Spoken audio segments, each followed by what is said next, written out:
Kaylee's tapped in as well, so we're ready to begin in 3, 2, 1, fight. And SkyJacker immediately not responding despite being, there it goes. Safety's off and he's away. Oh, and hey, that's actually not a little bad design. I thought for sure the second he hit the roof he was going to be done for.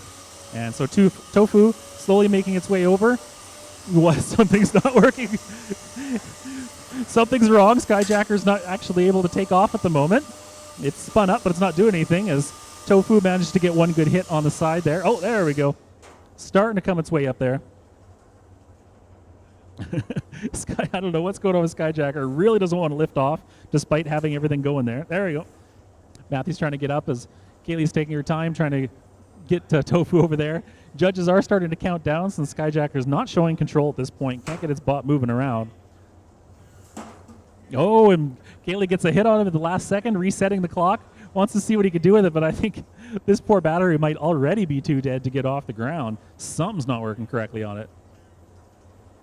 And time is up, so by default the win goes to Tofu. Congratulations, Kaylee.